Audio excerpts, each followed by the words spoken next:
Empat orang mahasiswa mengamuk dan merusak kaca pintu salah satu ruangan kelas di dalam area kampus di Kota Makassar, Sulawesi Selatan. Usai melakukan pengrusakan, para pelaku kemudian berkeliling ke sejumlah ruang kelas dan menakut-nakuti mahasiswa lain yang sementara berada di dalam ruangan. Tak hanya merusak, para pelaku juga diketahui sempat memukul salah seorang mahasiswa yang berpapasan dengan para pelaku. Saat ini oknum mahasiswa sudah diamankan pihak kepolisian dan ironisnya selain ditahan, pelaku menjalani operasi pada bagian telapak kaki dan mendapat 28 jahitan. Diduga kuat para pelaku nekat berbuat onar lantaran dalam pengaruh minuman keras. Ada dua kelas. Selain merusak, apakah sempat melakukan pemukulan, Pak? Menurut info dari kan ada video lain juga sempat melakukan pemukulan. Ya, sempat melakukan pemukulan dan kami belum pasti kaitannya dengan korban pemukulan ini, apakah juga akan melakukan laporan atau tidak. Sementara itu pihak kampus masih terus berkoordinasi dengan Reskrim Polsek Rapocini sambil menunggu hasil putusan etik terhadap mahasiswa tersebut. Dari Makassar, Sulawesi Selatan, Yoel Yusfin, iNews melaporkan. Pemirsa, seorang ibu ditangkap pihak kepolisian lantaran diduga mencabuli anak kandungnya yang masih berusia 10 tahun di sebuah rumah di kawasan Cilengsi, Jawa Barat. Mirip modus kasus sebelumnya, sang ibu nekat melakukan hal tidak senonoh terhadap anak kandungnya lantaran ditawari uang oleh seorang pemilik akun media sosial. Viral di media sosial memperlihatkan tangkapan gambar ibu kandung berinisial AK berusia 26 tahun nekat mencabuli anak kandungnya berusia 10 tahun di sebuah rumah di kawasan Cilengsi, Bogor, Jawa Barat. Kabid Humas Polda Metro Jaya Kombes Pol Ade Arisyam Indradi mengatakan pelaku ditangkap pada hari Kamis lalu di kawasan Cilengsi, Bogor, Jawa Barat tak lama setelah video asusila-nya viral di media sosial. Dari pengakuan tersangka, dirinya nekat melakukan hal tersebut lantaran melihat adanya tawaran untuk mendapatkan uang yang lewat di duranda Facebooknya. Tertarik dengan hal tersebut, pelaku langsung memberitahu kepada akun Facebook Ica Sakila bahwa dirinya ingin mendapatkan uang yang ditawarkan tersebut. Telah diamankan atau ditangkap saudari AK usia 26 tahun, itu warga Kabupaten Bekasi, tapi saat dilakukan penangkapan itu di daerah Cilengsi ya. Tersangka diminta oleh akun Facebook Ica ini untuk melakukan persetubuhan, merekam persetubuhannya dengan anaknya. Sama dengan kasus ibu kandung mencabuli anak kandungnya sendiri di kawasan Pondok Aren, Tangerang Selatan yang viral sebelumnya. Kasus ibu kandung yang kembali viral ini yang diperintahkan oleh pemilik akun Facebook yang sama yaitu Ica Sakila untuk merekam perbuatan cabul tersebut. Pihak kepolisian pun masih memburu otak dari kasus ini. Dari Jakarta Selatan, Den Helmi Sanjangbati, iNews melaporkan. Seorang pemuda melakukan tindak perusakan terhadap sebuah mobil hanya karena tidak memberi uang saat melintas di kawasan Kabupaten Bandung, Jawa Barat.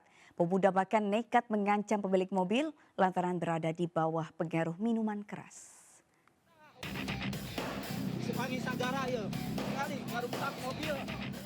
Seorang pengendara roda 4 bersih tegang dengan Pak Oga di Kecamatan Majalaya, Kabupaten Bandung, Jawa Barat. Kejadian ini bermula saat Pak Oga meminta dana perbaikan jalan namun tidak diberi pengendara roda 4. Kemudian Pak Oga menggores ember yang dibawanya terhadap mobil korban. Akibat peristiwa itu, mobil korban mengalami baret yang cukup dalam. Diduga pelaku meminta uang kepada pengendara roda 4 di bawah pengaruh minuman keras.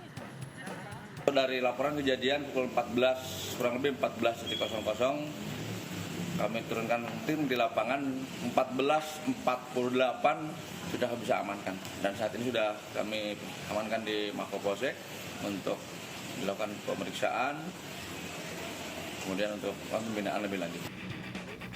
Polisi juga sempat memandikan pelaku dengan air kolam agar pelaku sadar sebelum dimintai keterangannya. Dari Kabupaten Bandung, Jawa Barat, Yuan Pangestu, iNews melaporkan. Pemirsa, 4 orang menjadi korban salah sasaran amuk massa di Pati, Jawa Tengah karena dituduh mencuri mobil. Akibat aksi main hakim sendiri ini, 1 orang tewas dan 3 lainnya terluka parah akibat insiden tersebut.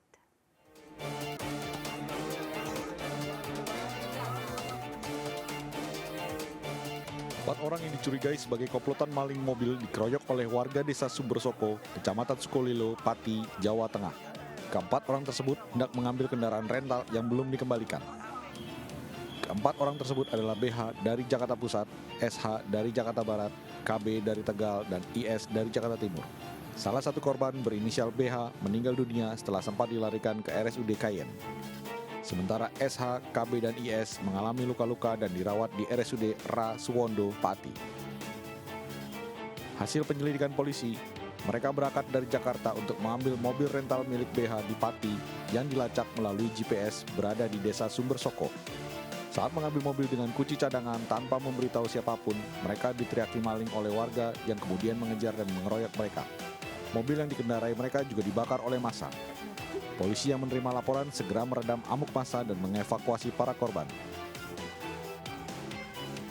Korban yang sempat masih bisa kita interogasi, yang sekarang berada di rumah sakit. Awal mula para korban ini berangkat dari Jakarta untuk menuju ke Pati, untuk tujuan diajak oleh korban saudara BH yang meninggal dunia untuk mengambil mobil rentalan saudara BH tersebut. Saat ini, polisi telah menahan 2 orang yang diduga sebagai provokator pengeroyokan tersebut. Dari Pati, Jawa Tengah, Lazarus Sandi, iNews melaporkan. Polda Jawa Barat membuka layanan hotline untuk masyarakat yang memiliki informasi tambahan terkait kasus pembunuhan Vina. Hal ini menjadi komitmen agar kasus yang terjadi pada 2016 silam dapat segera dituntaskan.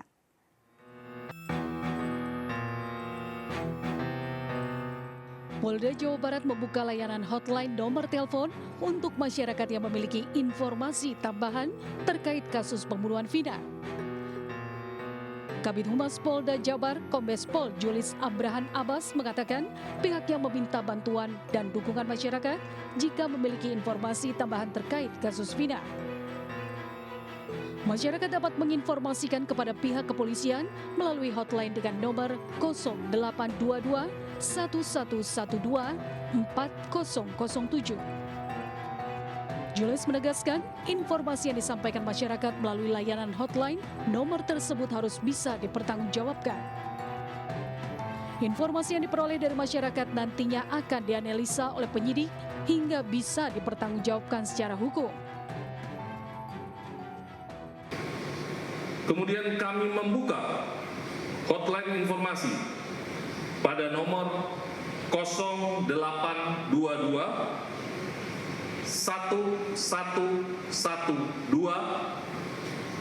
4007. Kami ulangi 0822 1112 4007 dengan syarat memberikan identitas sesuai dengan benar serta informasi yang dapat dipertanggungjawabkan. Sehingga sama-sama kita imbau bijak dan bertanggung jawab memberikan informasi untuk menjaga dan menghargai keluarga korban dan menghindari traumatis keluarga korban.